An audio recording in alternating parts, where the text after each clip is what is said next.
خیلی خوشحالیم که با یه ویدیوی دیگه در خدمت شما هستیم. امروز هم با یه خواننده جدید دوباره اومدیم. خواننده به اسم شاهین نسیمی عزیزم یه آهنگ داده که یار یار 2025.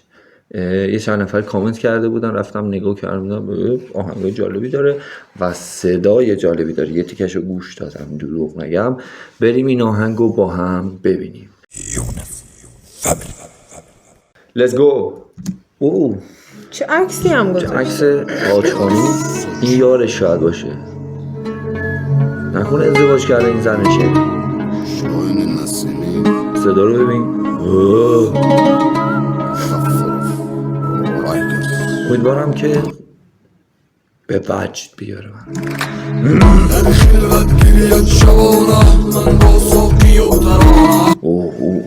خود دایانه.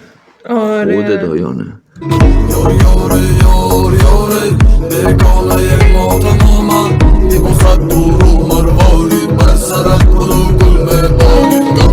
من زیاد نمیفهمم ولی همون تاج اینا سرت مروارید و گل میکاری. خیلی باحال. مایده میزند قدم.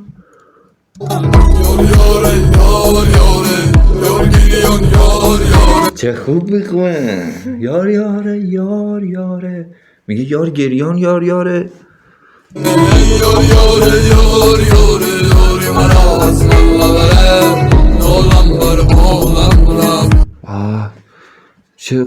چه شباهتی. خیلی از خواننده های تاجیکی شباهت. حالا یا دارن تقلید میکنن از این بر یا اونا یه کاری میکنن.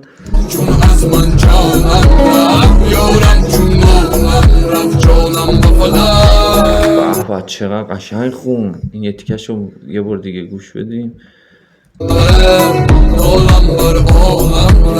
چون از من جانم یارم چون رفت جانم بفلم.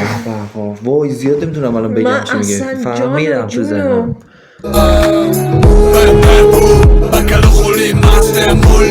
اینجا دیگه رفت و غلظت زیاد. بعد اینجا چیزم داره، زیرنویس روسی داره تقریبا. منشم خویی زوبی شرابتم عکس کنم حافیز موسیقی ما رقص کنم. جونم گفت ساقی شراب دو بس کنم، حافیز موسیقی رو رقص کنم. چی؟ سخت شد. الوداع السلام. السلام. بعد نگاه السلام چجوری نمیشه میشه؟ السلام.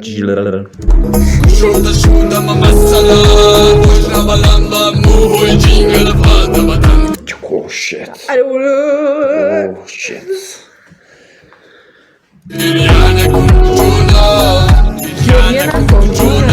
گریه نکن جونم. آخه دردناک گفت. نکنه خیانت کرده. میگه من هرگز به کسی دیگه دل نمیدم. دروغ میگم. نه این نمیده، معلومه از صداش.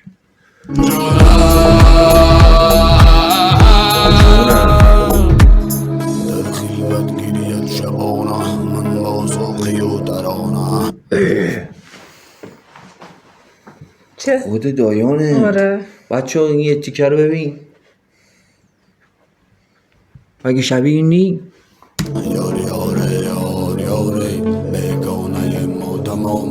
چی؟ یار یار یار یار بیگانه نیشی ما تماما.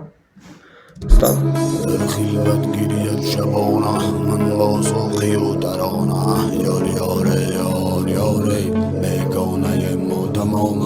بیگانه ما تماما.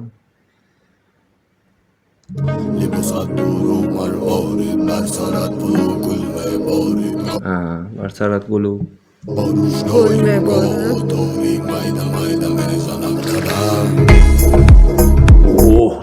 خوب بیاد. خوب نگاه کن. خوراک اینه بشینی مست کنی و سیگار رو بکشی و یارت هم شب عروسیش باشه دیگه تموم. دیگه خودکشی هم میکنی بعدش.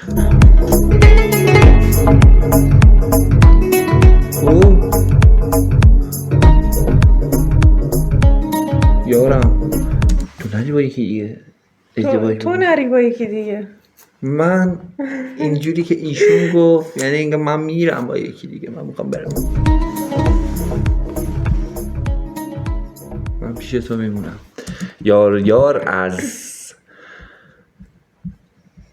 اسمش یادم، یعنی من باید یه دور برم دکتر منم باید ببری. آره واقعا حافظه کوتاه مدتم فوق العاده خرابه، افتضاحه. خیلی اوضاعم خرابه.